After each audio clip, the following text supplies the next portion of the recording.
Shields up, Ironbreakers. Rurikhan here coming at you with another Cast, and obviously I'm here with FightinCowboy. We both just watched the PlayStation Showcase. We have a whole lot of stuff to talk with you guys about, and I also have a couple of things I want to ask him naturally about Final Fantasy 16, because somebody got to play Final Fantasy 16 ahead of time. Yeah. But how have you been doing, dude? Just dying. It's so, like, I don't think we've had a summer that's this busy in a long time.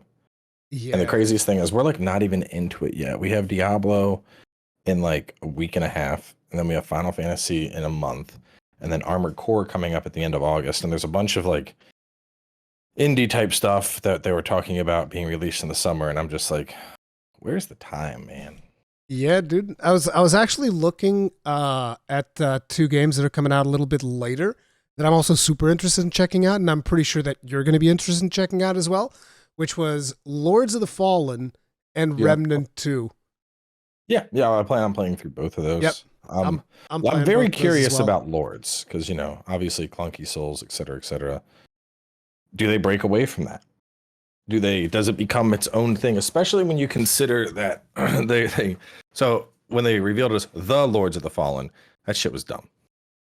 I think it was so confusing for me, because like I even thought at some point they had released the Lords of the Fallen 2. I thought that game released. I almost feel like it's some kind of Mandela effect, like maybe I was transported from an alternate dimension where it happened. And then they're trying. Well, they're rebooting it basically. Like, from my understanding is this. I think this either throws out the lore of the first game, or it's supposed to be like hundreds of years in the future. Like, you know, same bullshit goes down. But when I googled Lords of the Fallen 2, they were like, yeah, it was going to be called Lords of the Fallen 2, but then they just called it Lords of the Fallen. I was like, okay. So the first game's called Lords of the Fallen, so it's like, what?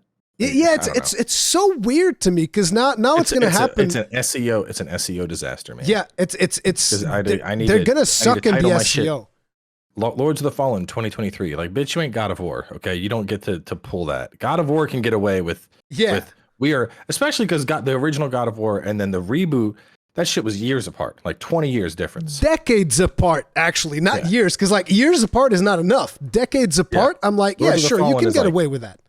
5 years.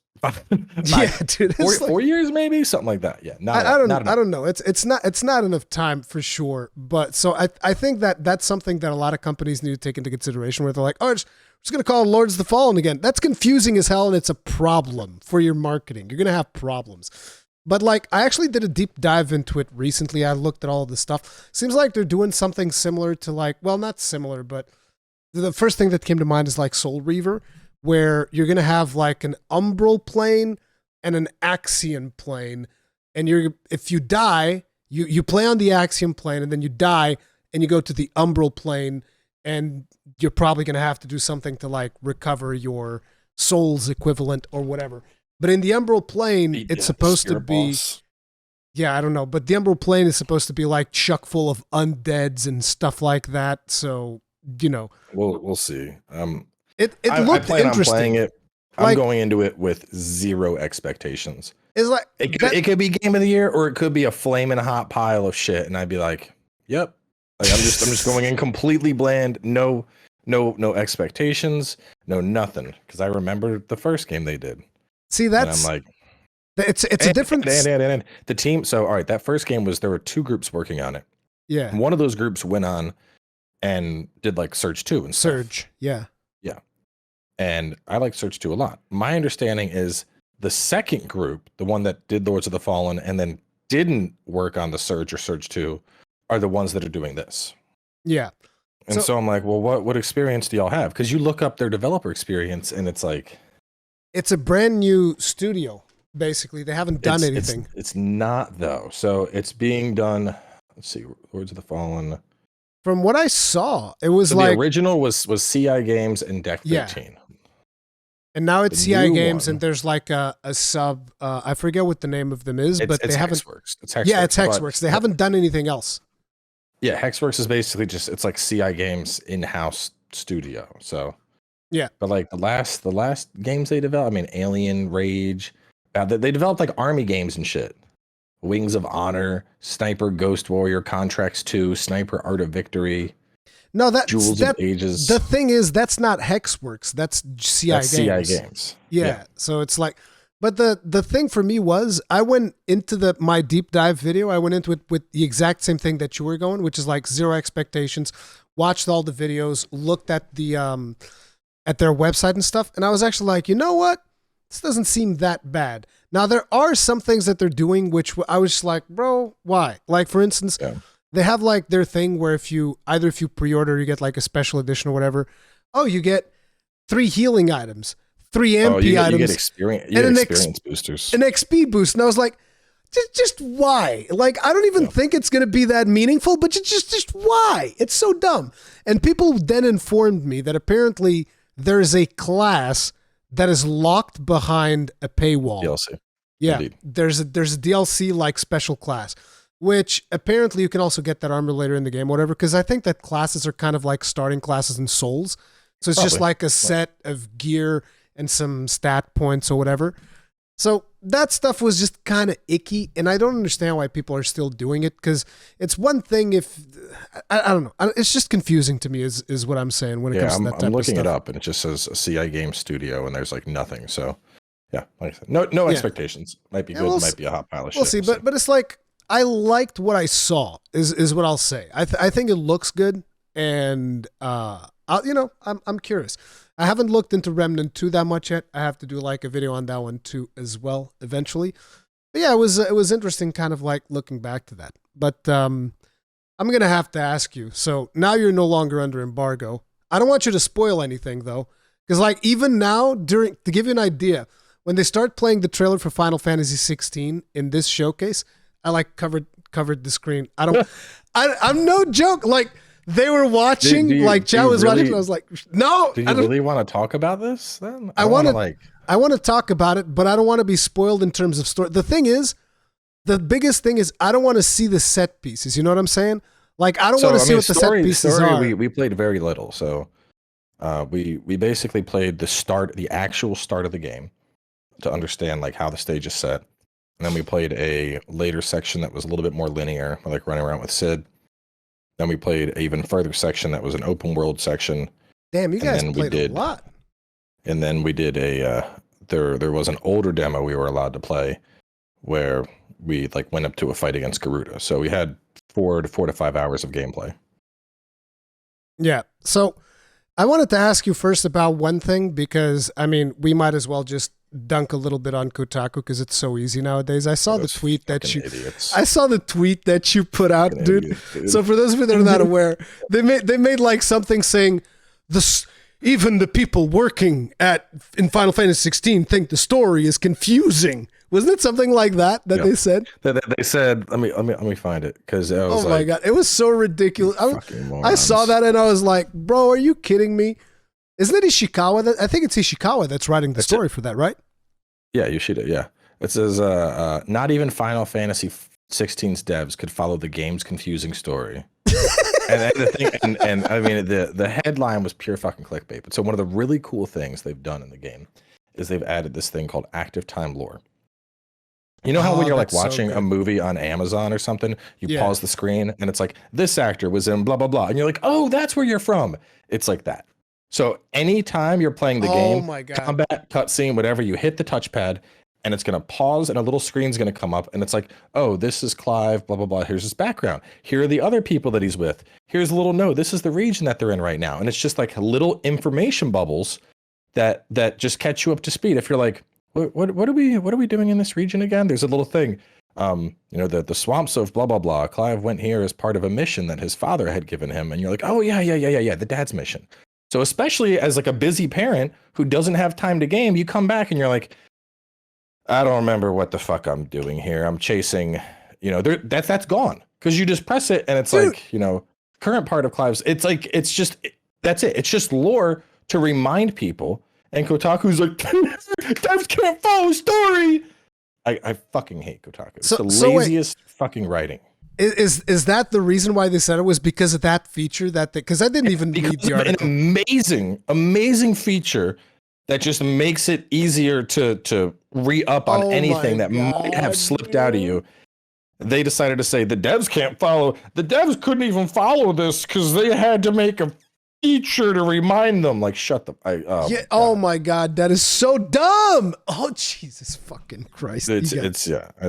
I know, and at the same time, people are like, well, you're just boosting them. You're boosting them by I don't care. They fucking. I swear to God, dude, you could put a fucking scratch and sniff sticker on the bottom of a pool at the Kotaku office and you'd be tried for murder because half the fucking idiots would try to sniff it. I don't even know what the hell is sniff sticker. You don't have scratch and sniff stickers? I have no idea what that is. So there's this thing, they're all over in the States. It's like a sticker and then you scratch it and you're like, oh, it smells like strawberries. But they're like scratch activated. You don't have those? No, we don't. I mean, we might. I just never really. When you say that, I think at one point I had this Leisure Suit Larry game that I bought that had one of those, like a long, long time ago. Yeah. Most of the time, it just smelled like sunscreen, I think. Yeah, I don't know if they still make them, but yeah, they used to. Yeah, they'd smell like fruit. Fruit was the most common thing. Scratch and sniff, and it smells like coffee or strawberries or a birthday cake or whatever. Interesting. But so tell me, I mean, you got to talk with Yoshida, right? What did you ask him? No, I didn't get to interview him. I didn't get to like one-on-one with him. Those were all booked up like months in advance. I got to take a picture with him, and he was just like, "Hey," and I was like, "Hey." Didn't you who you were? I don't know. I mean, his English isn't the best. Like he understands, but he can't like speak English back. So, like all the influencers got pictures with him. I talked to Ben a lot, the voice actor for Clive. He was super cool, super nice guy. Real just like genuine Final Fantasy fan. So I was talking to him a bunch and whatnot. And then we had the voice actors for. So he was there. The voice actor for the main villain was there. The voice actor for the villainess was there. And so I got to meet all of them and talk to them and hear about like, their experience with the characters and whatnot. So that was probably the coolest thing, was like getting to actually just meet and talk with the voice actors and, hearing about them, like trying to, cause this has been being worked on forever. So they were going through, the voice actress, the one who does the villainess. She was telling me how she was recording during like COVID and there was a line she had to do. And she like couldn't get enough of a sound area. And it was COVID time, so you couldn't just go to the booth. She had to like erect a little hot box tent with like her bed sheets, and then she was in there recording just to try and muffle sound. And I'm like, this is wild. Even like a lot of people use like their closets. I have a friend of mine that uses like a closet. He just took a lot of stuff out of it, although he still keeps some of the clothing in there to like muzzle it. Yeah. He just converted his closet into a sound booth, and that's the way that he does his stuff, which is pretty cool. No. But so you played it for 4 or 5 hours. Like, how did you feel about what you've played at Final Fantasy 16? So I went into this same as you. Up until this point, like the Final Fantasy showcase they were doing, I didn't even watch because I was like, I don't want to know, because I already knew I was going to be traveling to play it, and I was like, I don't want to know anything. So I got there. And my initial plan was like, you know what? I'm going to record, or I'm just going to play a little bit of this game, just a little bit. Just get a taste of it. I want to save it for the Let's Play. I want my first experience to be fresh. And then the next thing I know, it was like 3.5 hours had gone by, and I was like, okay, time for a little lunch break. And then I was like, time to get right back into it. Oh my God, dude. So it sucks you in fast, but the story was like I said, it's the start. And in the video I did, it's very mature themes. It was so weird. I said, because I told people, I was like, this is one of the first like mature Final Fantasies we're seeing. And they're like, well, there's been mature Final Fantasies before and bad guys before. And I'm like, no, you don't like understand. Like it's dark. It is much more mature.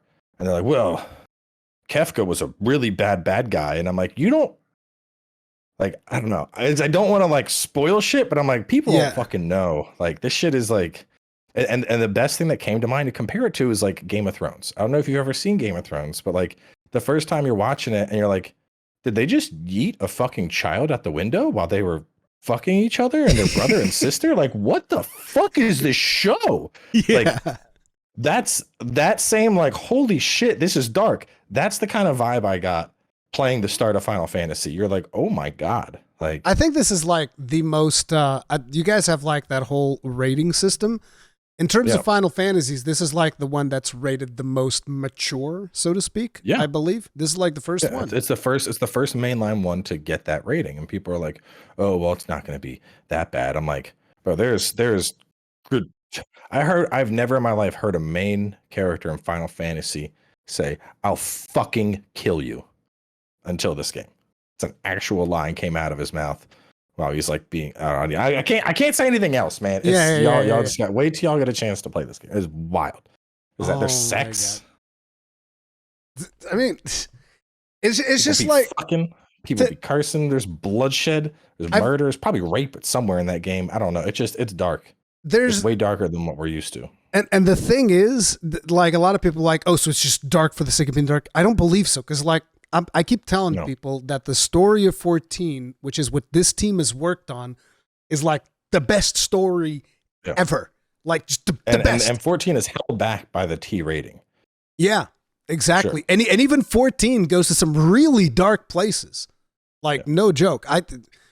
Hell, I just played 14 earlier today, dude, because they came out with a new patch. Played that, did the raids, so good. But like that team is going to make the best Final Fantasy ever made. I have no doubts. People keep telling me, well, the best Final Fantasy is like, just wait until you friggin' play it. Just wait until you play it. You're gonna see. The one thing I think is fair is I've seen a lot of people that they're not a fan of the new combat direction. Like personally, I love it.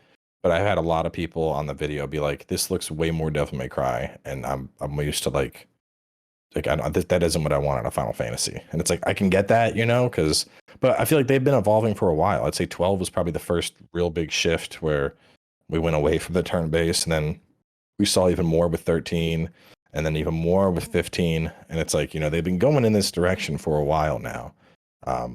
So if you don't think like that's not my Final Fantasy, like I get where you're coming from, but at the same time, like maybe this just ain't the franchise for you anymore. I think the thing about Final Fantasy is that for people that want the really old school Final Fantasies, Square is still doing them, but it's a different franchise. Stuff like Octopath and whatnot. That's the type of stuff that they're doing if that's the experience that you want. Whereas the new Final Fantasy is going much more action. Doesn't mean that they can't go back to it, to like turn-based stuff if they want to. But right now, that's not what they're doing. As a matter of fact, the dude is working on combat for that.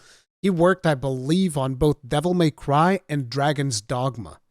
If I'm not mistaken, it's a Capcom guy that they got to do that, which is why that stuff is like so, so spectacle fighter style or whatever. And the combat it's great. It's so like I think like 15 had a little bit of that combat, but it didn't feel like it was tightened up. It felt like they were trying to do action combat, but they didn't know how to put it together. This feels like they actually brought in somebody that knew what they were doing. Because when you're chaining through combos and then like perfect dodge into perfect counter into follow up into the aerial burst into the stagger into the knockdown, like it's just like boom boom boom boom boom. It's a literal flow, like you would get in something like Devil May Cry. And that's what sets this combat apart from what we got in 15, where you're, spending a lot of time kind of dashing and dodging around and then jumping over to a person and doing your follow-up attack. And how did you feel like in terms of challenge? Because it's only going to have one difficulty, is my understanding. No, there's two. There's two difficulties? I mean, the demo we played had a normal and then a like adventurer or story mode. Okay. I'd say, I mean, challenge was there. I'd say that the big concern is a lot of the beefier enemies, they take a hot minute to kill. Which I mean, bosses, obviously that's one expectation, but like I remember fighting like a Marbra, which I guess you could consider that boss. And then there was like a goblin boss, and then there was like a big bull type thing, and all of these were just like bigger enemies, and they're taking a minute to beat through that health bar. And I'm like, man, like, not everything needs to be like a 5-minute long fight. The boss, something like the Garuda fight, that took me like 10 to 15 minutes. That was a long ass fight. But it was. I mean, this is also, again, this is the team that worked on like ultimates for Final Fantasy 14. Are you ready to not move from your computer for an hour? Like, no, I'm not. What do you mean? Well, what do you mean? bad. What do you mean an hour, dude? Some of those are like 70 hours progression. Dude. I'm talking like single encounter times. Yeah, that's what I'm talking about. It's for one encounter. People will prog that stuff for over 70 hours. They will prog it for months. That's too much time. I don't have time for that. Yeah, but this is the team that worked on that. So yeah, the challenge will be there. And there's also like accessibility or approachability type things where you can have like, you put on the ring and it gives you auto dodge, or put on the ring and it's going to like auto play out your attacks for people that are just more casual and they just want to kind of experience the game and the story.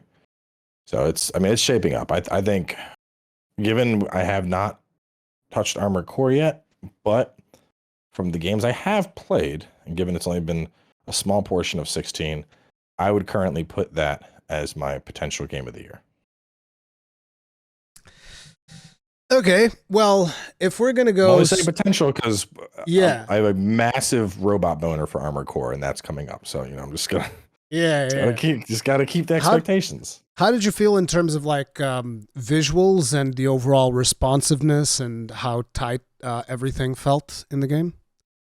All very good, except there is a parry, and it's jank. It was very jank. I made it very clear. I was like, listen, these are all I play are game. If a game has a parry button, I play it. This is my thing. This parry is not good.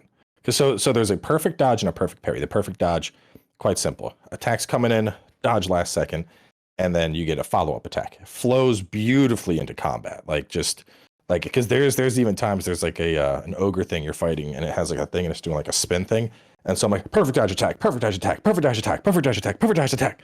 And I'm just like, boom, boom, boom, boom, just fucking weaving it in like Sekiro levels of smooth. Okay. Now the parry is you're supposed to do like a counter attack right before an attack would connect with you, but there's a very small window on it, and it seemed inconsistent because there were times, like honestly, most of the time I did it, I was just attacking and then failed to dodge and was like, oh, cool, the parry went off. So I even like went to like there's a training simulator type thing you can do near the hub where you can fight. That was actually dope. You can fight different enemies, like spawn in the enemies you want, and just practice moves on them and shit. And I was there for like probably 10 minutes. I didn't want to waste too much time. I could not get that parry down. And then I had other people at the showcase I was talking to that said they were struggling with it too. So hopefully that's like a day one patch. They're like, oh yeah, the parry is kind of shit. But at the same time, the perfect dodge flows so well into combat that from an outside perspective, I was thinking back and I'm like, I don't even know if I would use the perfect parry because I could just perfect dodge into follow-up attack every time anyway. There's too much risk in using the parry. That's always something that you need to balance out with a lot of these games is like, what's my risk reward situation for using the parry unless they kind of like force you, which is something that I've seen some games do recently where they're like, no, I think it was like Stray Blade. I don't know if you play that. It's like this indie game that I think that this Stray Blade. Is that the one with the light game? No, that's Strayed Lights, I think. Strayed Lights. Okay. I don't know if I've played Stray Blade. Stray Blade is this it's got like a World of Warcraft art style almost, and the mechanic is 6 out of 10 on Steam. Yikes. Yeah, it's not fantastic. But it's got this mechanic where it's like if the attack they're doing is red, you got to dodge. If the attack they're doing is blue, you got to parry.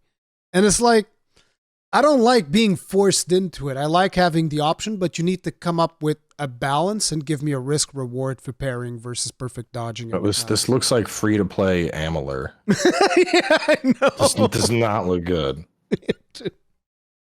It does not look good at all. Yeah, I made a review for it, even though it's not really a review. It's more like just my thoughts on it because I didn't really finish it. I did have fun exploring it, but yeah, that's neither here nor there. But like getting back to Final Fantasy, so that the parry thing was the only thing that kind of bothered you. Everything else just kind of flowed.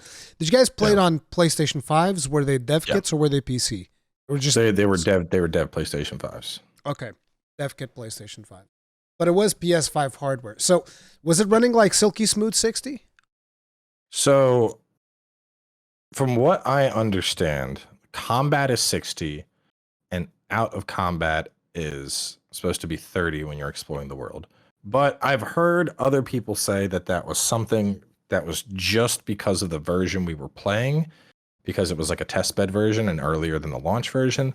So I don't fully know. I know the combat was flawless. And when I was exploring the overworld, like I didn't notice any hitching or stuttering. But you know, it's not like, I'll be honest, I don't know how to fucking even track frames on console. Like, you know, on PC, it's just, you know, Alt Z, pull up my NVIDIA overlay. Oh, I'm getting this many frames. But like on console, like unless I start seeing like visible skips or you know, like obviously I'm playing Bloodborne, I can tell like this shit ain't 60. Yeah. But like I don't know a way Like, to even not like to measure that me, shit. to me, for instance, you know how you have those games that go, like for instance, Jedi Survivor, right? You're playing in like, I mean, in my case, I played PS5, so I'd be like in performance mode. Cutscene comes up, it's like hitting a wall. It's like, that's the feeling I get switching from 60 to 30. That's the difference that it makes for me. Is like, if you take me from 60 FPS gameplay into a 30 FPS cutscene that's supposed to be seamless, like, bro, it's just like, boom, just slam my face into a wall, because that's exactly how it feels. I mean, I did not notice, I did not feel like that. So I don't know. But I'm just saying, like, I wish that, look, just either go full 30 or go full 60. This whole thing that we're doing nowadays of like, no, we could do 30 FPS cutscene and the 60 FPS. Well, see, my thing like, is, I'm no, fine. I don't want none of that. Like, all right, anime, TV, all that shit is 24 FPS. So if a cutscene is 30 FPS, I'm fine with that. But the overworld, my thing is, cutscenes could be 30. I think gameplay should always be 60. And I think that's the thing. I think the overworld was not 60 in what we played, but it's supposed to be. Yeah, it's just the thing that I'm saying is like, it just bothers me, the swapping between frame rates. It's like, no, just either do full 30 or do full 60. This half and half shit has to stop. It bothers me way more than most people. I think it depends on your cutscene though, because like a Final Fantasy cutscene, you know, it's not just like a straight. It's usually like a fade in, and then you watch like a movie sequence, and then afterwards you have this like fade out, and then you're back into gameplay. To me, it's more like, if it's pre-rendered CGI, then I'll be like, okay, I'll take the pre-rendered CGI at 30. I'm not going to like it, but it's fine. But if it's like in-game engine, it needs to run at the same frame rate that I'm playing it, because otherwise it bothers the crap out of me. Like, yeah. It really does. But that might just be a me thing. I don't know. But yeah, but it's good. It's good to know that at least their plan is, you know, silky smooth 60. You thought it was responsive, all that good stuff. So gameplay is solid. The story I already know is going to be amazing. So I'm not even remotely concerned about that. Yeah, visuals look good. Tear it up. Did you get to see any of the? Don't describe them to me, but did you see any of like the big set pieces? Because I've seen a lot of people post them on Twitter, and I just scroll really fast not to see it. I'm assuming in your demo, yeah, big set pieces is like, you know, when you have one of those combat sequences that is happening in the game and something really crazy is happening. You know, like yeah. Did you get to experience any of those? Yes. Was it good? I mean, you're approaching spoiler territory. Oh, God damn it. yeah. I can't just be like, it was good or it was bad. Like there's a way to describe what happened. But I would basically be like giving away the start of the game, and I don't want that. No, I definitely don't want that. Sorry, I know that a lot of people want. Move on. I don't want to. Yeah, I know that a lot of people, they don't care, but you guys can go watch Cowboy's video for that. I'm assuming you talk about that. I didn't even talk about it on that. Oh, I got to experience two different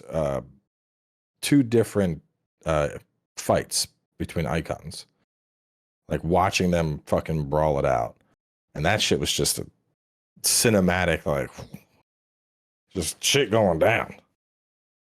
But obviously, especially the one fight I mentioned in my video was the battle with Garuda, which that's been known for months. Yeah. The other fight, the start of the game, and that one I don't want to talk about because that's major spoiler elements. I mean, but here's an interesting thing though. You're not even under embargo not to talk about it. You're choosing not to talk about it.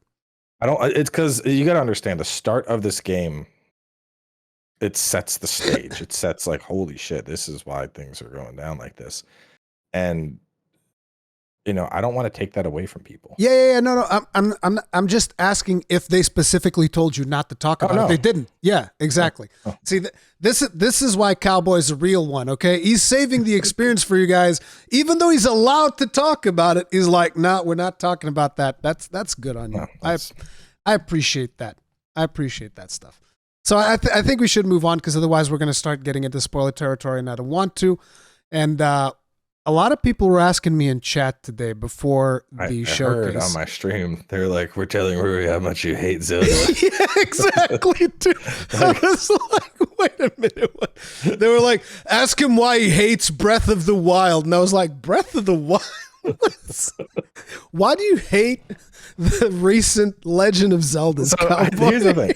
I don't hate Tears of the Kingdom, but a fun fact, by the way, it's called Tears of the Kingdom because Nintendo fanboys fucking cry every time you have even the slightest bit of criticism about it. So I started playing it, and I started on Switch, and I'm like, oh man, these controls. Let me try and remap, and I'm like, you can change my jump and sprint. It kind of sucks. And then I'm like, whatever. I keep playing, and we get to the area, and that first sky area, super fucking bright.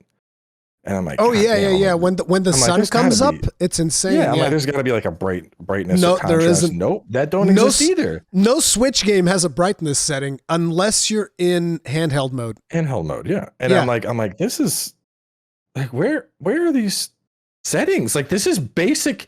I've played indie games that have this shit, and Nintendo, one of the biggest household names in all of gaming, and their AAA release here doesn't have it. I'm like, this seems like kind of a whiff, and people are like, you're just looking for reasons to hate the game, and I'm like, no, this is like legitimate criticism. Like, games should have the ability to remap buttons. Final Fantasy does it. I called them out on it.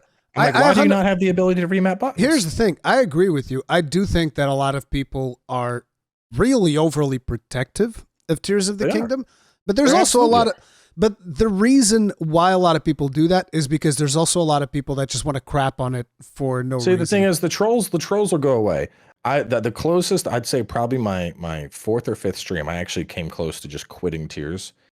And it was entirely because of Nintendo fanboys that would refuse to accept any criticisms I pointed out. Like, I'd stream the game for 4 hours. I'd be playing there, chilling along. I'd go cruising for 2 hours and be like, man, I really wish there was a little bit more to the combat. And people are like, you just can't fucking help yourself, can you? And I'm like, what the fuck? Jesus Christ. Like, I've been playing it for 2 hours now. Clearly I'm having fun with it. I just said I wish the combat had a little bit more. And they're like, maybe it's not the game for you. I'm like, get the fuck out. Get out. Get out of chat. Leave.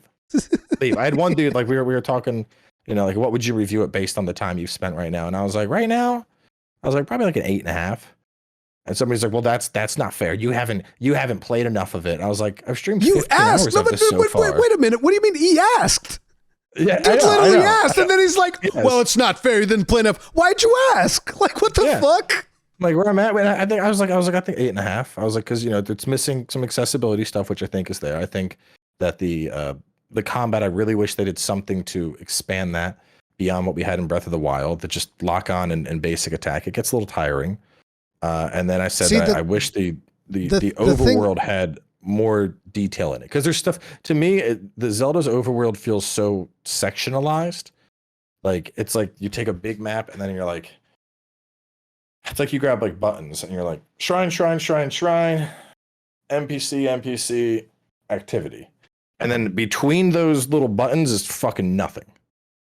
I mean, you have like those Korok seeds and shit, but I don't know, like the running around the world of Tears versus running around the world of Elden Ring.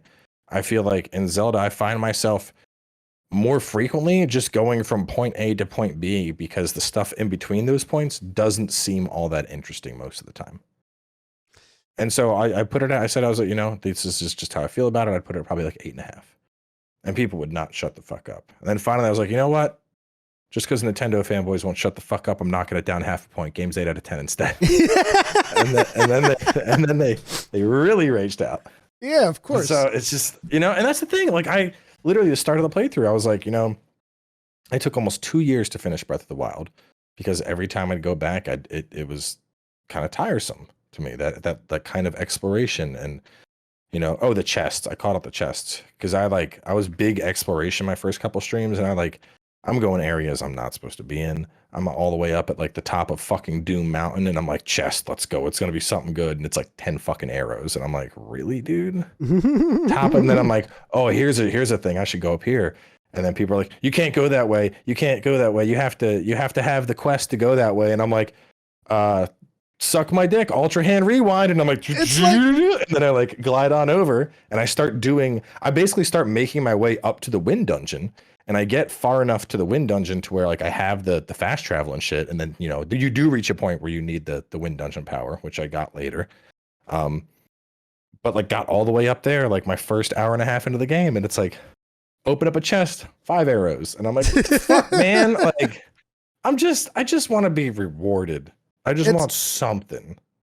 It's like the problem with the way that the game is that it lets you do that, which to me is awesome, by the way. I love doing that because I love being games that don't hold your hand and don't like, oh, no, let me guide you down this very specific path. No, I love the fact that in Tears of the Kingdom, I can go wherever the hell I want, do whatever the hell I want. And if I get in trouble and it's like, oh, this thing is probably too high level for me, maybe I shouldn't be here, then I'll go someplace else. Or I can still continue exploring even if I'm not supposed to be there because the game doesn't stop me from doing so. And that's something that I love. And that is something that Xenoblade usually also does really well, which is something that pissed me off in Xenoblade 3 because they didn't let you do that. A lot of the times they're like, section you off and be like, no, you can't go here until you do quest X. So I like here's that the thing aspect with Zelda is you're part of me is like, well, you are sectioned off by your health, but at the same time, I feel like anywhere I go, I fucking die in that game. Yeah, like, dude, it's insane that like as basic as the combat is, a bobblekin smacks me and it's like 3 hearts, you're dead, and I'm like, fuck. Yeah, but the reasoning behind that, and this is something that also took me a long time to learn in Breath of the Wild, because I basically play the whole game in master mode without upgrading my armor. Upgrading your armor makes such a massive difference. You have no idea. Upgrading your armor is huge. It is massive. I went and I got the last stream. I went and I got the Hylian shield, and you already have the Hylian shield. I don't. I went for it. I was like, I'm tired of my shit breaking. I want the shield that doesn't break. It's like, we're going for it. I didn't even know the Hylian shield didn't break. I thought it did break. I think it has like an insanely high durability, and you can repair it or something. But maybe. I mean, I'm just trying to snowboard through the game, and it's like your shield breaks and your character eats shit, and I'm like, fuck you, Nintendo. See, I want to have some fun right now. I want to get back to you just on one thing, which is the combat. There is a huge evolution in combat, but it's not apparent because it requires you to use the Zonai devices in crazy combinations. So like, for instance, you can jump into the air, do something, and then while you're in the air, you can do shield surfing with a rocket-powered shield. It'll propel your character up in the air, and then you can do all of these crazy homing arrows, but then switch to a bomb and knock you back up. It's just it's like there's all these things that you can do. I love the puzzles in Zelda, and I love coming up with crazy solutions to solve them. I don't need big brain time to do an 18-step process to kill a fucking bobblekin. I just want to be able to. I don't even know what a bobblekin is. Whatever they are, the things with the horns. Yeah, whatever they're called. Bobblekin. Bobblekiln. I don't fucking know, man. Every time I think about Zelda, I'm just like, oh. Listen, I feel like it's gonna be exhausting. I'm be real. I feel like you shouldn't force yourself like that. Here's the thing that I did. I wanted to do episodes, and then what I realized when I started recording the episode, because I recorded like 2 episodes. I uploaded the first one, and then I started recording the second one. And what I very quickly realized is like, I'm playing a certain way that I don't want to play because I'm recording. I'm like, oh, I need to advance. I need to do something, that there's some progression in this episode. And I hated that. So I was like, no, screw this. I'm just going to play the game for fun. And that's it. And every now and then I stream it, but I'm not streaming like the whole experience. So like, oh, I feel like doing the Wind Temple and I'm home and I can't record.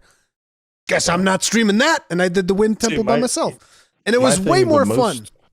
The most fun I have in Zelda is the puzzles. Yeah. Like honestly, my stream experience very well might end after 10 or 15 streams where I just do a bunch of shrines. And then I'm like, okay, I think I'm done. Because I like solving the shrines. That's where I have fun. But like the progression and the story and all of that in Tears doesn't necessarily pull me in. It just feels. I mean, the Wind Shrine was kind of fun, but like Breath, it was the same. In Tears, it's just I don't know, man. I think it's that game. Just thinking about Zelda gives me like open world fatigue.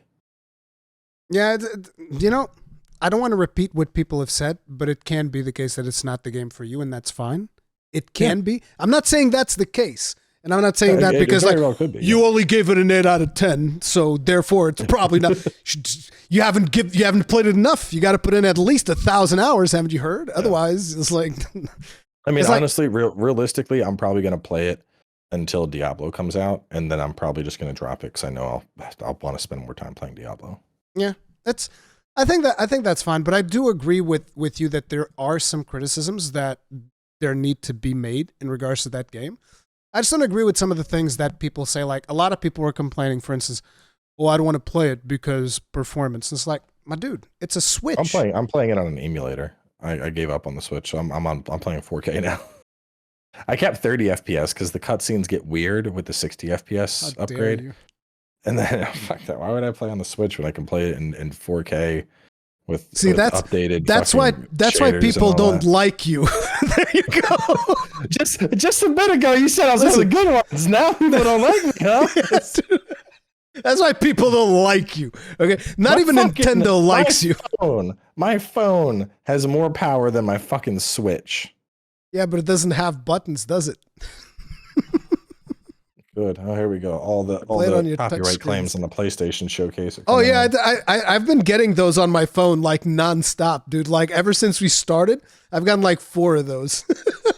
Yeah, 1, 2, 3, 4. Yeah, we're not making any money out of that stream apart from the donations that people gave us. That's it. No. that's the revenue of those types of streams. We get donations and we get like view time for the algo. That's it. That's what we get. I'm gonna try and mute the songs. Yeah. I'll probably try to pull some of that out too. But usually I usually just delete the whole showcase just because if someone decides they want to strike instead of claim. So far I've never had that happen. So like usually I just slowly mute through the songs and eventually it might get monetized when it no longer matters or whatever. But usually whenever I plan those out, I'm just not going to make money on this. It's just whatever. Well, that's I'm the same, but I was doing Drunk Band once and I got striked for a song I was singing. Ooh. And the problem with that is it puts your... Yeah, it messes with your channel stuff, yeah, if you got a strike. Yeah, like I have an active community guideline strike, which those never expire. No, I think they expire after a couple of years. No, they don't. Oh, so I was warned on February 27th, 2021 from doing Rock Band. 2017? 2021, February 27th. Oh, okay. So over 2 years ago, still has not expired. And I asked them and they're like, "Oh yeah, those don't expire." But the problem is if I ever get another one, I can't then you're one strike away for a week. Yeah. It sucks. That is a problem. But getting back to the Zelda thing, like let me just tell you my experience has been very different from yours because whenever I do explore, I've actually been finding interesting stuff. Like I found 3 pieces of armor for exploring, not of the same set, but of different sets. I found like a full set just because I decided to go down this thing and go into a quest that was there. I found, like, I just keep finding random stuff. Like I found a Korok mask for jumping into a Coliseum fight that I had no business being in, and I was able to beat it. And then the Korok mask. Nice. I had no idea. Like I've been finding random stuff and it's been fun. That's why it's been fun. A lot of times I also end up in the situation it's like, well, 5 arrows. Whatever. Doesn't bother me because 5 arrows is good. I stumbled upon the wingsuit, and besides that, the only stuff I have found has been when I was like, "Chat, where do I go to get the shield?" And they were like, "Go to this place." I'm like, "Okay." Yeah, my random loot I find has been straight dog water. No, I've been lucky. Have with some that. arrows. Have 5 rupees. Have some glow shrooms. Like I don't fucking need glow shrooms. I just came out of the cave. There was like 80 of them. You can trade glow. I forget where you can, but you can trade glow shrooms for something that is useful. I've traded a bunch of them. think it might even be arrows. I don't remember, but I've traded glow shrooms for stuff with Very, some random NPC. Fuck glow shrooms. We're 45 minutes in, and we haven't even talked about PlayStation yet. Isn't this supposed to be like the PlayStation showcase cast? And it is, but like I'm not forcing. I'm not okay. You don't want to talk about Zelda. I get it. It's not. I'm just noticing the time, and I got some poppy seed chicken casserole on the way. At least it's not that disgusting. At least it's not that disgusting. I had people come to me and be like, "I checked that out after you talked about it on Restream, and it was the best fucking thing I've ever had." And I'm like, I know. I don't fuck around when it comes to food, my guy. No, I'm sorry. You think you get this size? You think you get this big? Eating? Listen, anyway. I just want to say one more thing about the whole Zelda thing, and that is that the story of this one, in my opinion, way better than Breath of the Wild. I'll tell you that right now. Way better. And I just want to say one last thing before we move on. I don't give a fuck. Link is a huge fucking twink. Do you know he's like 5'2"? You know. He ain't getting no. There's only one master sword Link searching for, okay? Boyish looking elf man, 5'2". Listen, be honest, Ruri. Listen, I saw some random post today that somebody posted on Twitter, and someone was making fun of it. And it was something about who put vagina bones in Link, and I was like, vagina bones? What? It's like the V-shaped thing that people normally have, unless you're like big. You have the V-shaped thing near your crotch area. In your pelvis. Yeah. Yeah, exactly. That everybody has. Somebody call that vagina bones. I was like, yeah, sure. Link got that bussy.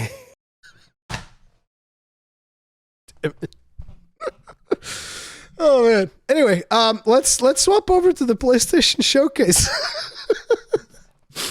So that was 1 hour, and before we get into the specifics, did you like the showcase? Did you not like the showcase?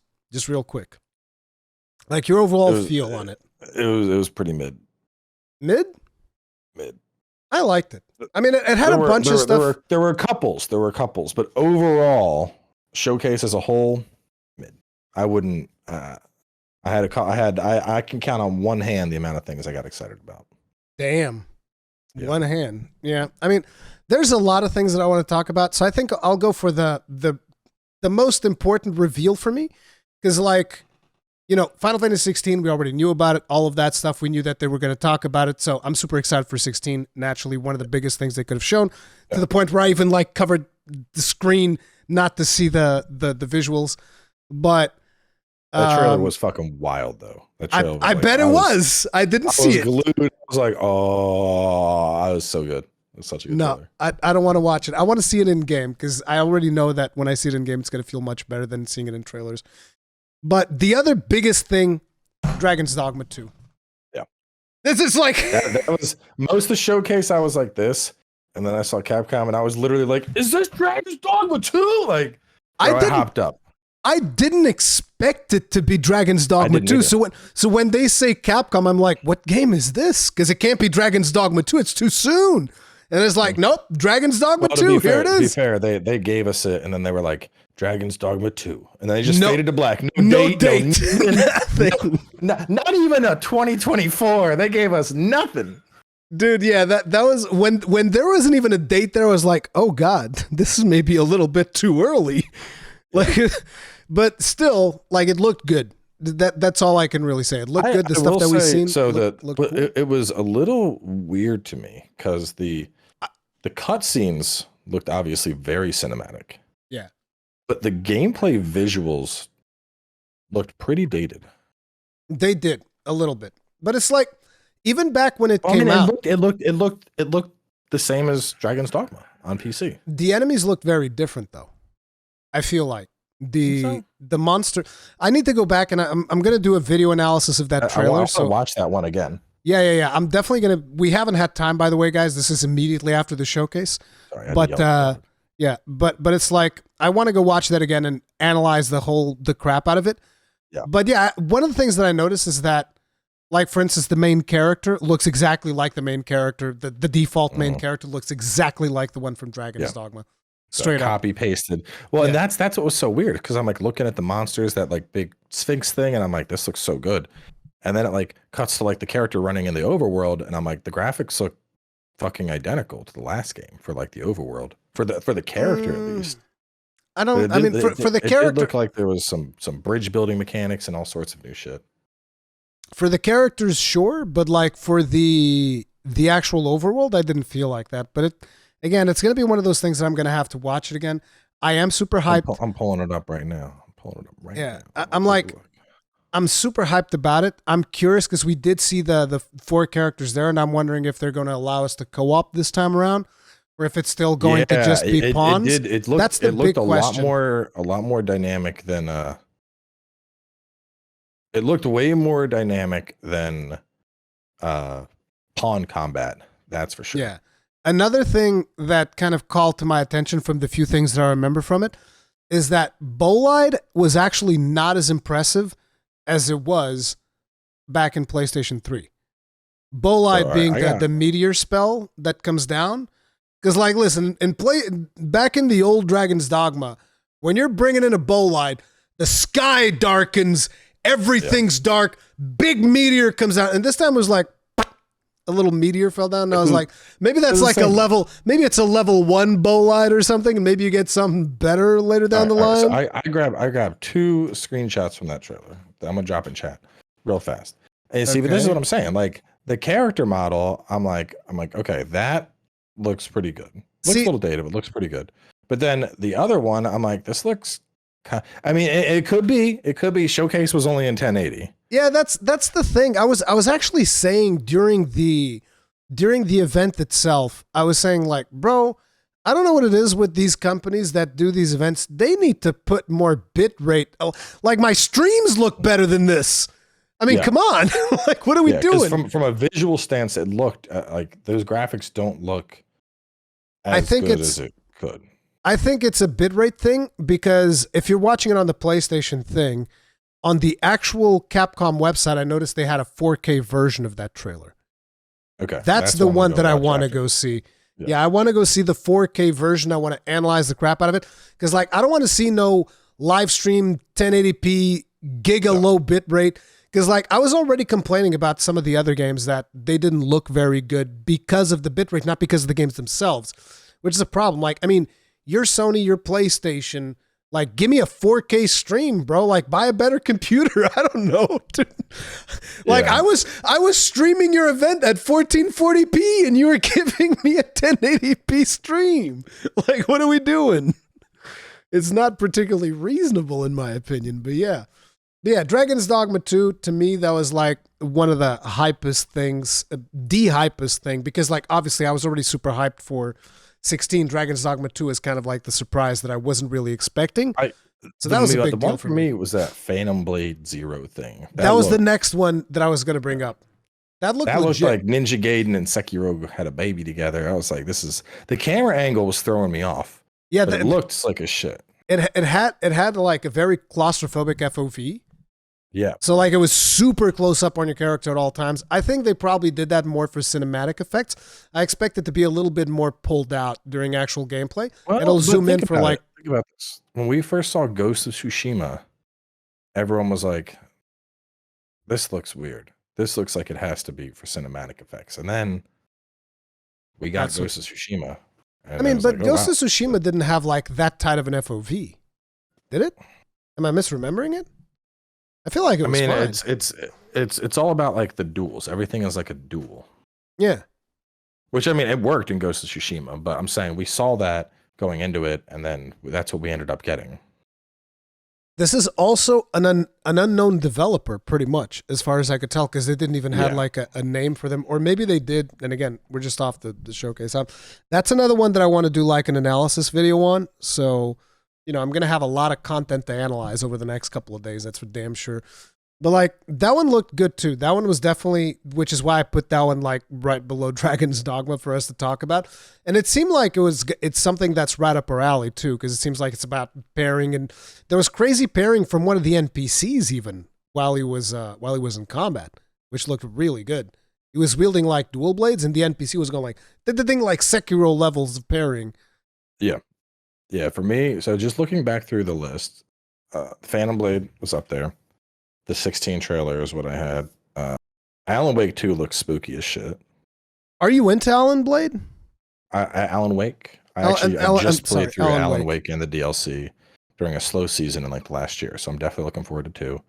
Dragon's Dogma, and then I've never played Metal Gear Snake Eater, so that reveal, that one came out of left field for me. I was like, what the fuck is this prehistoric snakes and crocodiles? And then I'm like, I see the hiding back there. The interesting thing was when they started the trailer, I was like, watch this be like some crazy Death Stranding 2 bullshit. So it's kind of interesting that it was actually Metal Gear. Now, I don't know how much faith I have in that game, because I mean, supposedly it's just a remaster, but they called it Metal Gear Solid Delta, as opposed to Metal Gear Solid 3 Remake. So I don't know what the deal is with that. I just keep thinking that like when Konami did like the survival Metal Gear game, Metal Gear Survive, whatever. Oh, it was a fucking mess. Yeah, exactly. I didn't even play it. It was so bad. I didn't bother playing it. I was like, this game's garbo.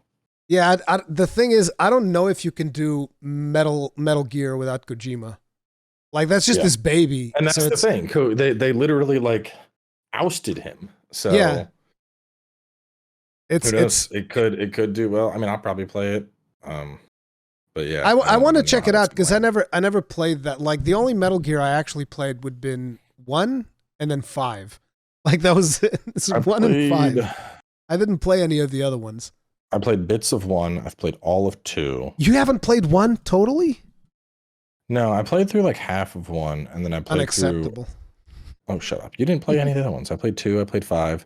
Rising was actually one of my. I haven't played Rising. Was so much fun. Oh god, dude, I want to. So much fun. You can get it working on PC, or do you have a Series X? No, I have an Xbox. I did Series X. An old one. I did Series X and it like upscaled it to just 4K 60. That game was fun. That was one of the better old games I've played in a long time. Yeah, that I hear a lot about that game, how that game's friggin' awesome. I mean, when you're first fighting the big robot, like the music is programmed to like drop the beat at a very specific time.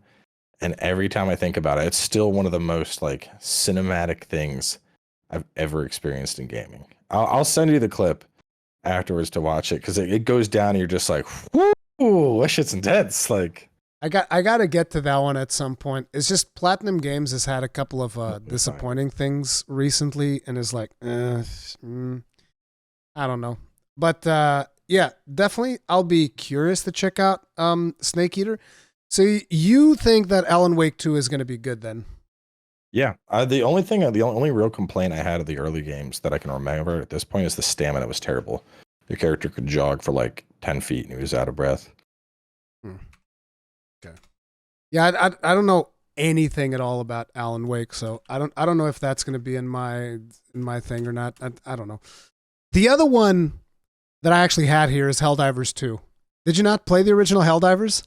No, that came out of nowhere. And my God. I was like, my literal reaction was like, what is this? What is this Starship Tripper looking rip off? The original one was like a game that they had for PlayStation 4, very close to the launch of PlayStation 4. And it was like a top-down isometric game. And it was really fun. I remember if you played with friends, because the problem was, as far as I remember, either stuff didn't scale or it was just super hard to play by yourself. It was super hard. That's the thing that I remember the most. Like if I was trying to play by myself, I could barely play the game. But if I'd get like a couple of friends or join in with randoms, then you can have a lot of fun. And you have like, you select the weapon that you're going to take in there. I think you even had vehicles. Yeah, I remember at some point I had like a car and I was driving around. Like, I just remember having a blast with that game. That game is a lot of fun. I did play it. Let me see. Helldivers. You might have, because like that game was fun. I can tell you right now. So the moment I saw that, Dive Harder Edition. So did you play it? No, I'm looking up. I'm looking at the 2015 version. Yeah, it's like it's old now. No, I don't think so. By today's standards, it's probably old. But I remember having a blast with that game. That game was a lot of fun. I said it looks like it'd be fun to like just goof around with and play it with Yeah, with friends. That's one of those that you get like 2 or 3 people, you get them together and you play the game, and it is fun. And not only that, but I remember it being very funny as well. So like you'd be killing stuff, and like the animations and the physics and all of that was really fun. So it was satisfying when you were killing stuff. It was just very frustrating when you were. I remember it being very frustrating when I was solo. So maybe they balanced that a little bit better for people that want to solo, or I don't know. But I would play that with friends, but besides that, there wasn't a lot that really stood out to me at that showcase. I think it was just that it seemed like a very safe showcase. There was a lot of for everyone type games. I want to bring some stuff to you. Granblue Fantasy Relink. Be honest, that shit looked like discount Genshin. I think Genshin is pretty boring, and that looked like a discount version of Genshin. Listen, somebody told me Genshin clone. You know what I told him? I told him to get the fuck out. I'm about to do the same thing to you. Don't you ever fucking say that. I don't like Genshin, but that shit looked Genshin. It doesn't. I thought it was another Mio game at first. I was like, oh, Genshin's getting an expansion. It doesn't. No. Dude, this game wasn't other weak ass attacks. Lightning Blade. I was like, this shit looks like discount Tails. Stop, bro. Listen, you're going to play this game. It's good, but I'm saying I'm telling it you didn't right look now. that good. Listen, you're going to play this game and you're going to love it. And I guarantee you're going to love it. You understand? So we'll play that game. You put that one on your radar.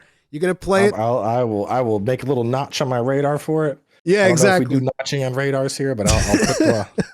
all right, what else? Let's hear the rest of yours. Let's hear them.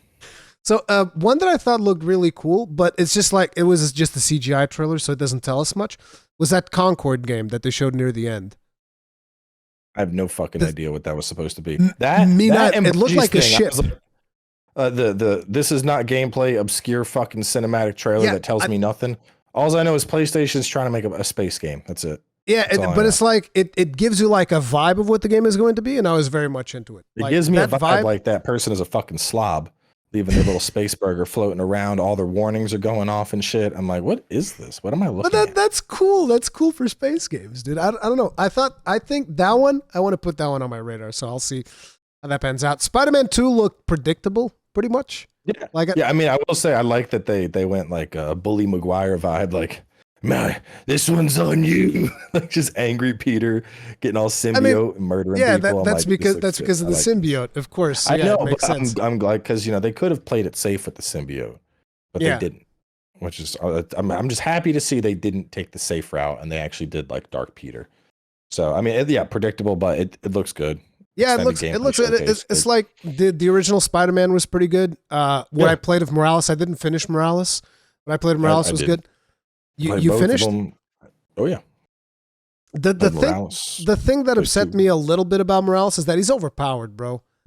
Like my man's got electricity, invisibility, super strength. It's like, bro, and now he's got a flight suit. I'm like, he's Superman. The flight suit looks so dope though. Just like swinging between 2 buildings and then just I'm like, oh, I'm having fun with this. It's like I'm Superman. I'm Superman. No, but what did you think about the Assassin's Creed reveal? See, you were talking to me about mid. This is like below mid. I was like, bro, listen, Assassin's Creed to me. This looks exactly like the last game I played. It does not look. It just died at Odyssey. Like, I mean, it had died before. Odyssey was me like, okay, I'm going to give you a chance again. And then I played a little bit of Odyssey, and I was just like, nope, I'm putting you back in the trash can. I'm sorry, you're gone. Ever since Ezio's era, you're shit. Like, I'm sorry. There's a Black point Flag. where you have Black Flag to is innovate. good, but you have to innovate the gameplay, and they did that with like Origins. And Odyssey. Yeah, I've heard Origins is good. I heard, but I don't know. I didn't play that one. But I just think honestly, like sometimes I feel like a franchise just needs to be put to rest. Taken out back behind the shed. Yeah, it's time to put her down. Old Yeller, that bitch. Ubisoft, you gotta let her go. Like, yeah, but I was watching it, and it's like, you're talking to me about dated graphics and Dragon's Dogma, bro.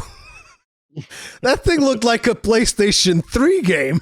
I'm not even being derogatory. It just does. It didn't look that bad, but it did look exactly like every other fucking Assassin's Creed game in recent memory. I'm so, like, the one thing I'll give him is that I think Assassin's Creed fans are going to eat it up because it's a return to like old school Assassin's Creed as opposed to like the RPG lights. The gameplay looked RPG like to me. Watching the dual blades doing combat. I mean, they showed a little of it. I know Ubisoft will do like an early play event at some point, so I'll have impressions of it. But I don't know. I don't know. Maybe I'm just getting old and tired. There's very little that wowed me today. I think that both of us are like getting old and tired, though. That's the thing. But yeah, the Assassin's Creed thing did not, it did not do it for me at all. Like I was watching and I was like, the thing is, you're saying it looks like the last one you played, and to me, I'm looking at it, and it actually looks like Assassin's Creed 2, but in Egypt. Like that's it. Yeah, that's it. It's Assassin's Creed 2, but in Egypt. It was just okay. Yeah, and then beyond that, there were a lot of very interesting looking indie games, but a lot of it looked like stuff that I might check out for like 30 minutes and then probably never again. I got to ask you one thing first. Street Fighter 6, did it do anything for you, the trailer? Because but I mean I don't know why that was even in the PlayStation showcase. Like, yeah, it's. I mean, there's a demo out for that. You can play that right now. Like, full drop is in like a week, I think. Like, yeah, obviously that's gonna be dope. I had a blast with the demo, but I'm like, why is this even here? Seems like an odd spot to drop this in. So I'm going to be giving us like a very quick, like rapid fire, and you can tell me if any of these did anything for you. And the first one that I got to say is like Marathon. Don't even know what it fucking is. Apparently it's a battle royale, I think. Someone I said on Twitter, I was like, it's a sci-fi PvP extraction. I don't even know what this term fucking means. What the hell is an extraction shooter? Like, it seems like every game that's coming out now is an extraction shooter. Rainbow Six. Okay, it's a Rainbow Six type of thing. I ain't excited for it. I don't play Destiny either. The thing here is the thing for Bungie is like they have amazing gunplay. That's what I'll give them. They have amazing gunplay. No ifs, ands, or buts about it. But like the trailer looked terrible. Like there wasn't even like a proper trailer. It gave me almost like Squid Game vibes. Like it felt like I'm supposed to run and there's like AI snipers trying to kill me or something. It was so weird. I did not like it at all. I learned nothing from it. That's the part. It's not even. But the same as that fucking game. What's that space game? Concord. Yeah, same exact thing. Yeah, but I watched the trailer and I'm like, I have no fucking idea what this is. No, but see that the thing is, it's not about having an idea or not having an idea. It's about the vibe that it conveys. And Concord gave me a vibe, whereas Marathon gave me nothing. I felt nothing from what I saw. Zero. Actually zero. See, I was nothing but on both of those. Okay, yeah, fine. Okay, so next up, Fair Games. Do you even know what this is? Fair what? Fair Games. With a dollar sign. Fair Games with a dollar sign at the end. Oh, I think at the start, yeah. Yeah. Some fucking high exclusive payday PvP. Yeah. Zero. Yeah. Meh. Okay. Neva 2024. This is the one with the... Wait, I called it 2024 as the release date. It's just called Neva. N-E-V-A. The game came out and all my chat did was go, never gonna buy it, never gonna play it. And I was like, y'all fucked up. I was just gonna let it pass by. The chat just ate it alive. Never coming into this house. I'm like, y'all are fucking wrong. Oh my God. Chat was savage about that game. You guys are very savage. I mean, it's like the problem is that they killed the dog in the trailer and people are like, nope, you can't kill the dog. So yeah, that one's like, I'm sorry. Cat Quest. Pirates of the Caribbean. I don't even know what that was, man. It looked like a mobile game. It looked like something I play on my phone while I'm taking a shit. Why was that in the PlayStation showcase? Okay. What even? So I said it was mid. What the fuck? Pirates of the Caribbean. I know that Cat Quest is also on Switch. I've seen it on the store. Oh, hardware appropriate, right? So speaking of the Switch, this next one's a good one. Foam Stars. Yeah, fucking Square Enix anime Splatoon. Yeah. That's I was like, Nintendo would like to have a word with whoever made this game. It's straight up Splatoon. It's straight up Splatoon. Yeah, it is. It's straight up Splatoon. The main difference is like it's like the foam. Do you mind if I copy your homework meme? It is. The difference is like with that game, the foam also adds a little bit to the Z-axis, so it seems to have like some height differences whenever they were going through the foam. Yeah. That was it. Other than that, that thing was Splatoon straight up. It was just literally Splatoon. So I also don't play that. I don't play Splatoon. I don't plan on playing that. I like Splatoon, but I don't really play it all that much, and I still have a bone to pick with it over the fact that they kind of like pushed out Xenoblade 3 to cover for the fact that Splatoon wasn't ready. And Xenoblade 3 could have used a couple of more months to polish, but whatever. Talos Principle 2. I haven't finished, but I'm still working through it. Yeah. I finally got through I finished Shin Megami Tensei 5, so now Xenoblade Chronicles 3 is next in the list. Coming up next. Okay. But Talos Principle 2, it's a puzzle so I didn't game? play the first one. Me It's one of the few games I know of that has a 10 out of 10 on Steam. I'm sure it's going to be really good. Those games usually aren't for me. Yeah, they're it's not for me either. Like I have nothing bad to say about it. It's just like I know it's not for me, so it's whatever. Yeah. The Plucky Squire. I thought it actually looked okay. I thought it looked okay. It's not for me. See, my thing is I'm gameplay centric, and that is not a gameplay heavy game. Yes, it is. What are you talking about? You might be confusing it. Plucky Squire is the one with the book where it goes like 2D, then it goes 3D, and then it goes back into 2D. So you might be confusing the Plucky Squire with Revenant Hill or something, which is that quirky looking cat game. I might have just checked out. It's like there's there's like a book and there's like a kid inside the book and you actually play as him. Then he comes out of the book and you play in like 3D, and then you go back into the book and it plays 2D. It actually looked really cool, but it's the kind of game that it's probably not for me. So I don't know. It's like a book. It goes 2D and then it goes 3D. Not for me. Yeah, I know it's not for me either, but you said it's not gameplay centric, and I was like, I mean, come on, it is gameplay centric. It's just not our style. But you touched up on another one, the Sword of the Sea. What'd you think about that one? Looks very. Did you like Journey? Did you play Journey? No, so another one that's not for me. No, but Journey you should consider. It's not something that we play, but it only takes like 4 hours or something like that. It was super short.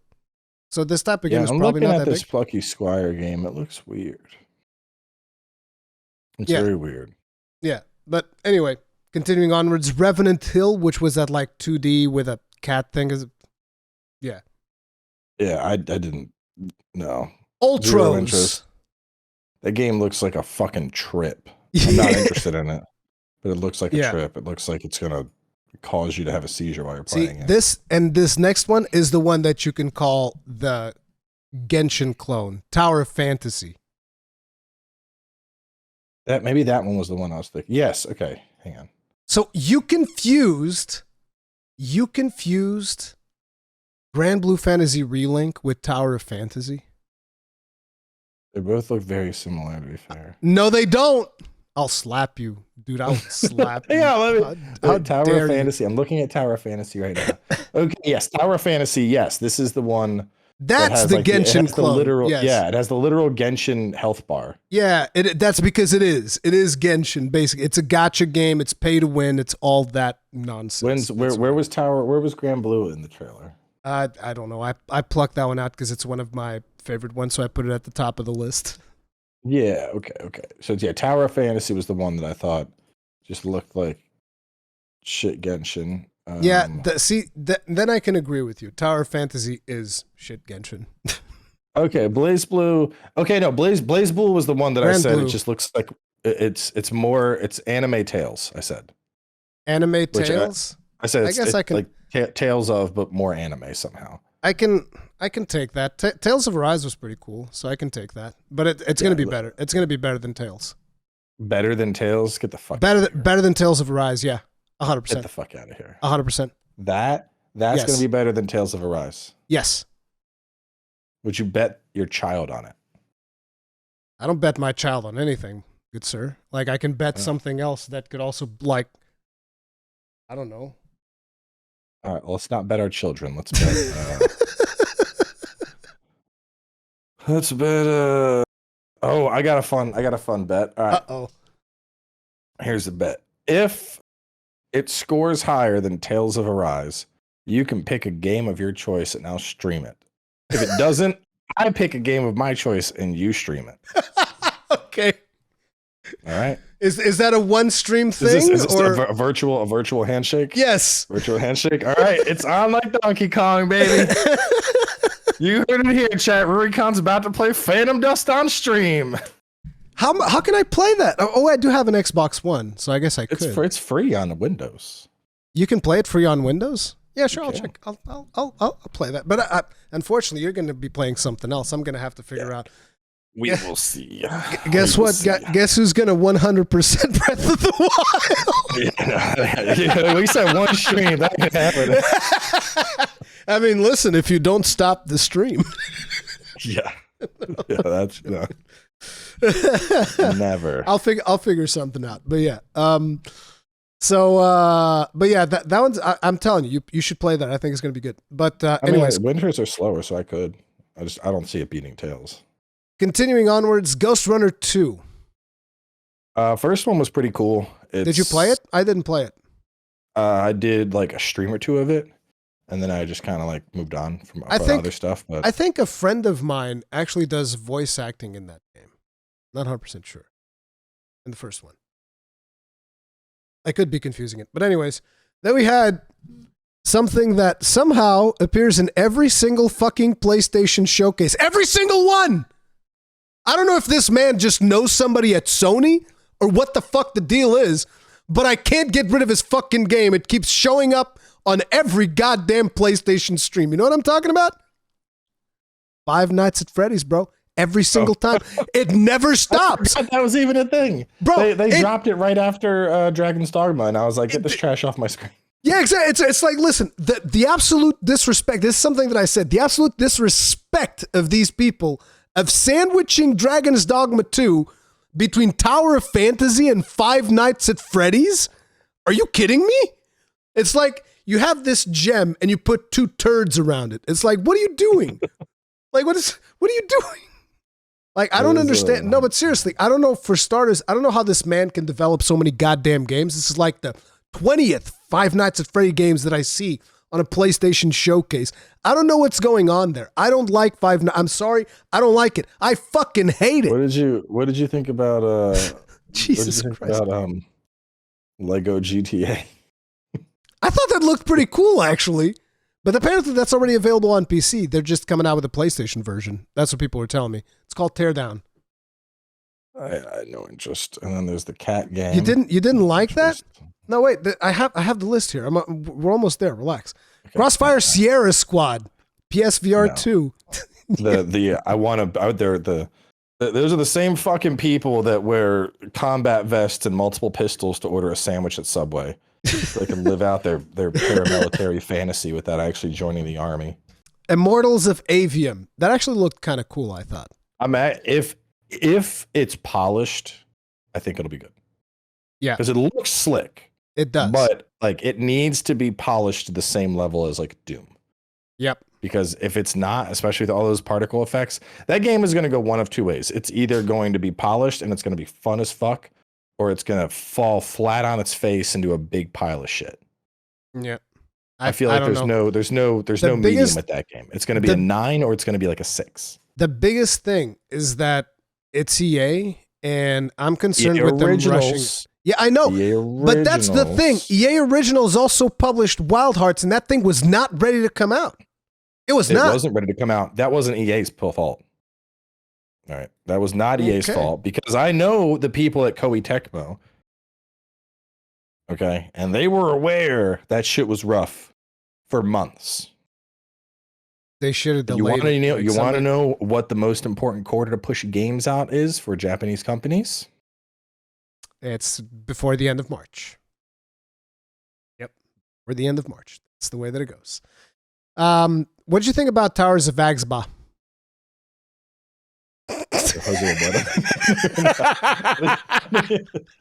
I don't remember that one that well, so it must not have been very impactful. It was the one that looked like survival mechanics, where there's a little dude. He's got a mask. That looked cool.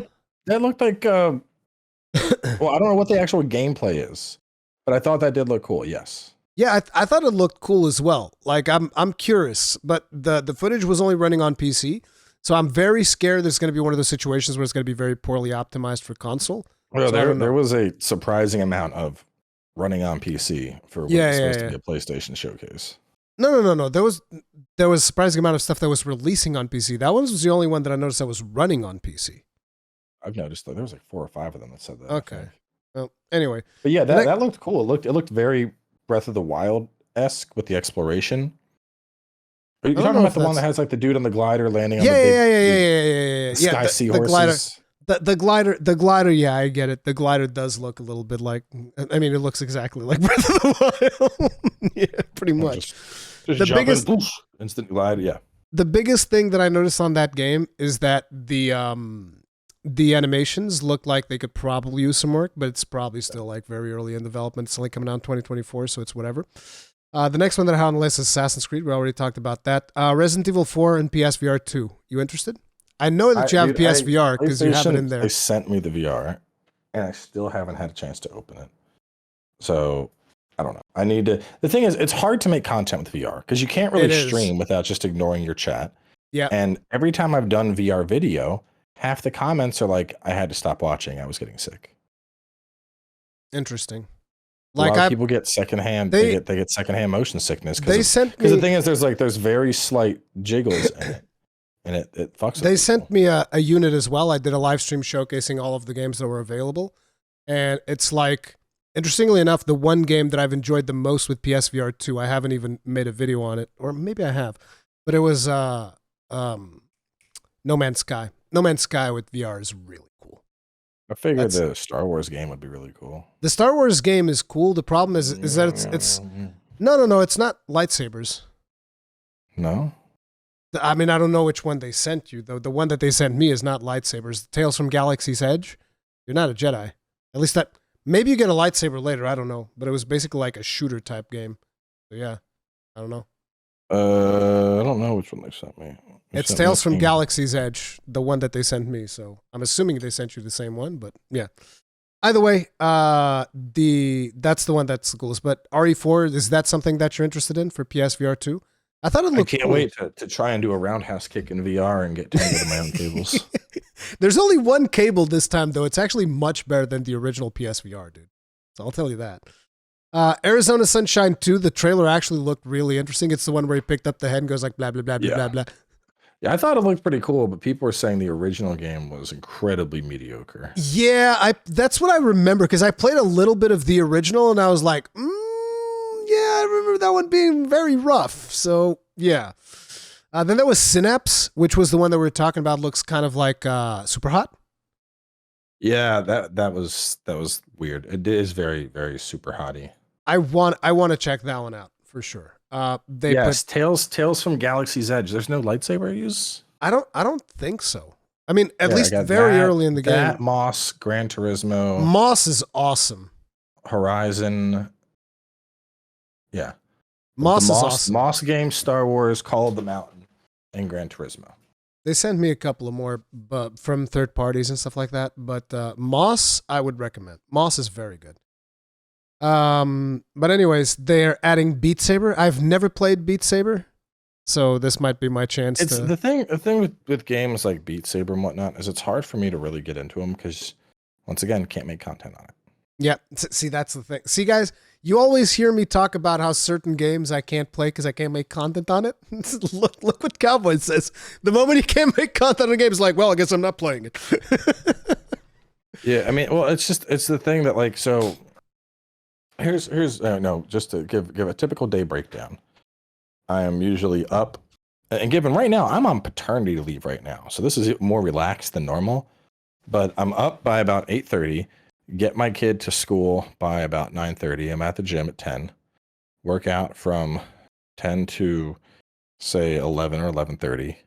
Get lunch, come home, stream from like 1 to 3, 1 to 4, pick up the kid from school. By that point, it's 4:30. I mean, you eat dinner and stuff. It's 6 p.m. and then you got what, a few hours to record and relax, and you go to bed and you do it again. Yep. So I ain't got time to be like, oh man, I can't wait to just fuck around on this VR game that I'm not going to make content on for the 3 hours I have available before I have to go to sleep, because I haven't recorded at all yet. I still got to make an episode. There ain't enough time in the day. But yeah, Beat Saber, and then the last thing that I have in here is that they showed something for Destiny 2, which I don't care. I know the Destiny fans on my channel were like, "Oh, he's back! Wow!" And I was like, Kate 6, cool. Yeah, because they killed Kate 6, and I actually asked people, has he been back already? Because I feel like they've talked about him already being back, and now it seems like he's actually back. It's so weird. Like the story in that game is really weird. I don't know what they're doing with it, because I was actually watching a video recently of the new player experience of Destiny 2, and this person was just like, it was Preach, and Preach was just like, bro, I have no idea what the fuck is going on. This is weird as shit. So their new player experience is not particularly good. They need to work on that, getting players back into the game. So I don't know. It's mostly for people that are still playing it, I guess. So it's whatever. But yeah, that was pretty much the showcase. There's like I said, it was just kind of mid. I mean, there were like I said, 5 things. 5 things. Dragon's Dogma, the Final Fantasy trailer. Yep. Spider-Man 2, the what was it? Phantom Blade Zero, fucking obscure ass name. And then that's only 4. I guess Alan Wake, it's 5. What about Helldivers? Come on, man. I'm a bigger Metroidvania fan. Helldivers looks like something I would play with my friends, and I've hit that phase where like all of my online friends are like, finally, like, we have big boy jobs, which comes along with they're never fucking around to play games anymore. Yep. And so I'm like, y'all guys want to play this Friday? And it's like, oh, I have a thing. And everybody has a thing. Yeah. Sad. I've hit that phase a while ago. It's very sad. No, but listen, you need to add to your list. Granblue Fantasy Relink. I will check it out. Okay. Just for you're gonna thank me later. It's okay. It's not gonna be Tales. Tales of Arise was great, but you're gonna thank me later. It's all good. But yeah, anything else you'd like to tell the audience? Why do you hate Zelda, man? That's what people want to know. I honestly, it just it needs better combat. It needs better combat. It needs better combat. It needs better loot in the fucking chests. It needs more than ooh, you want voice acting? It could be. It could. My point is, it's one of the most recognizable franchises in the world, and Nintendo is literally doing the fucking bare minimum here with it.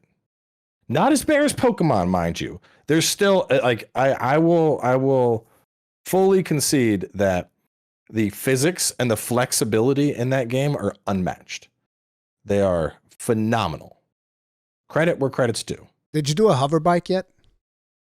I haven't. I've done some pretty quirky shit though. Yeah. But like I want a little more. Cause like so coming from Breath of the Wild to Tears, you know, the chests are just the same. Same boring loot and chest. The fucking combat is the same. Unless if you use your fusion stuff, but I don't want to have to think 8 steps ahead to shoot a fucking arrow at a guy. I just want to I don't know. Yeah, the puzzles have been better this time. I've liked the shrines more. The shrines are really cool because there's no like set in stone solution. Mm-hmm. You can just do whatever the hell you want. The shrines and figuring out so that the first actual thing I did in Zelda before I did any main quest stuff, anything, I went and I collected all of the towers. So I figured out how to get every tower. With, you know, your 3.5, 4 hearts or whatever. I was like, I don't care what I gotta fucking do. I'm getting this shit. Doing that's fun to me. solving shrines, especially when it's like early and it doesn't feel like I have everything I need to, that's fun to me. Going into a Bobble King camp and smacking guys to get a chest that's at the top that has 3 apples and 5 arrows, hard fucking pass. Hard pass. But I'm playing Convergence right now anyway, and that's wild. That's wild. If you want something to stream, you should check out Convergence. It's really good. I don't want anything to stream right now because we're very close to Diablo. So I'm just gonna jump into Diablo. Which is gonna be the death of Zelda. Did you? I was talking there. You know how they're doing. I haven't gotten offered, but apparently they're doing paid campaigns for Diablo. I'm not surprised. Someone I know was offered 30 fucking grand. For how many? How many? For like a podcast feature. Talk about Diablo on our podcast. 30 fucking grand. Bro, you're not holding out on me, are you? Because if Diablo's coming to you, I want my half. Okay? Don't I wish? Don't I fucking wish? I want my half.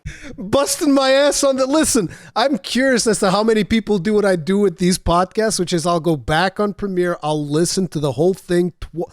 After we have this conversation, I will listen to this whole thing again, paying close attention and going like, okay, I'm put a marker here, put a marker here. From here to here, we talk about this. From here to here, we talk about that. You've never noticed that? If you go and watch our podcast, you'll see that there's like topic lists for everything we talk about. I mean, I'll be honest with you. I assumed you were smarter than this. And I assumed you were making these markers in real time while we were talking. I've done that before, but it's not as accurate, and it doesn't allow me to be as concentrated on the conversation. So a lot of times you'd be saying something, I'd be going like, No, you wouldn't have to do that. You could. All right. So what are you recording in? OBS. Okay. So if you were, you could have a fucking visual thing. Have something that like, or have a cue. You're just like boop or something dumb. Yeah, I don't know. Yeah. It's not. It's. I would be doing honestly. I'd have the Discord because we have Discord up. I would probably glance at the time because you have a natural. You're like, all right, moving on. I would look at Discord and then be like, hour 20. It's not as like it's just not because at least then you can go back and you have it was around 15 minutes we moved on and you can find the exact mark instead of rewatching an hour and a half podcast while your poor kids are at home and they're like, where's daddy? And your wife's like, oh, he's not coming home. He has to listen to Cowboy fucking ramble for an hour and 30 minutes at the office tonight. Sorry, kids. Looks like it's just us for dinner again.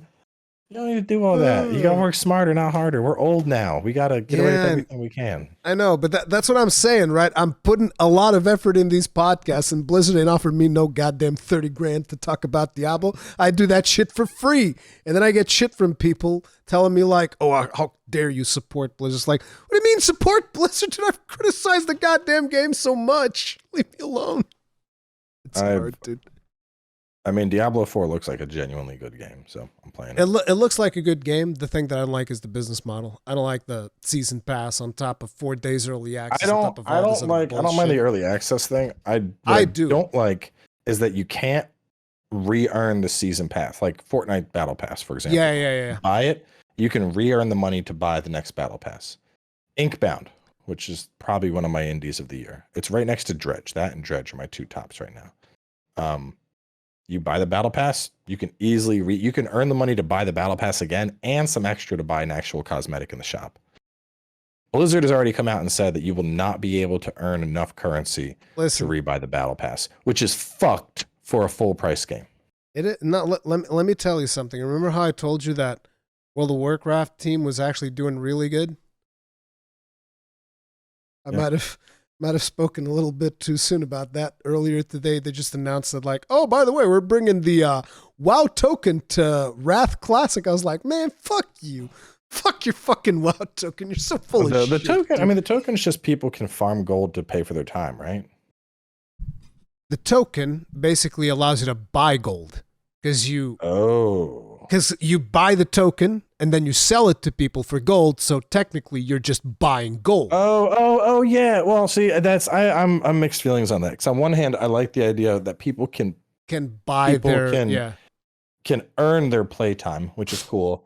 On the other, it's literally just a legal version of the gold sellers. And here's the kicker. And I'm going to be honest, when I played WoW games, they had that token. If I wanted gold, I was still going to the Chinese gold seller because it was like a 50% discount. It was so much more money. Why would I can give $100 to him and get triple what Blizzard's going to offer me. That's a no-brainer. What are you going to do? Catch my account? They have no idea how much those crafted potions were worth. That guy just happened to add a few extra zeros. And the thing about it is that you can buy everything with gold in game. Because like people are like, well, you can't buy raid drops. You can buy a raid clear with gold. You can get a professional team to carry you through a raid, and you can funnel all the loot to yourself if you pay enough gold. I know somebody that went on and actually paid to get his gladiator. Yeah, you can do that. So you can buy anything with real money in that game, which basically means that nothing that you actually achieve in the game has any meaning at all. I mean, you can, to be fair, you can buy anything with real money. True. Everything has a price. All right, we should wrap up though. I have some poppy seed chicken. That's what yeah. Cowboy's gonna get some food, guys. There's gonna be a link to All Things Cowboy in the description. Thank you all very much for watching. If you guys enjoyed the show, make sure to hit the like, subscribe, bell notification icon, all of that jazz. Make sure to check out before you wrap up. What? We should watch Rules of Nature together so you can see how wild it is. This is that thing from Metal Gear Revengeance I told you about. Okay. Second. Just click it, and we're gonna hit play at the same time. Okay. This is so loud.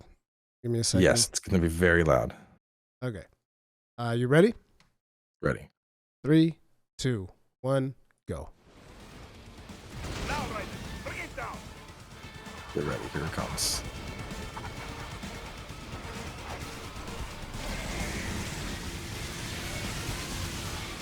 Jesus, this frame rate though, struggling. This being played on PS3 or Xbox 360. Oh, this is actually on PC. I love these big sword parries. These are awesome. I freaking love it. Oh, get ready. Here it goes. Here it goes.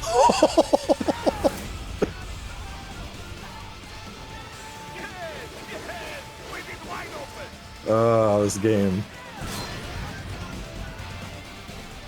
I love this type of stuff. It's like 10 years old now. You have to play it. It's so fucking good. It's every time I hear Rules of Nature, I'm just like, oh man, just sends shivers. So that is very, very good. Is that thing is that good for copyright or? Yeah, it's an in-game song. Yeah. Okay. That's the tutorial boss, by the way. Oh my god. Yeah. See this this is the thing about this is like this is the platinum games I want, but then they give you something like whatever the fuck the name of that game was, that piece of garbage. Oh yeah, good. Didn't they like launch it and just Babylon's Fall? Yeah, Babylon's Fall, which fell off the fucking map in like 2 months.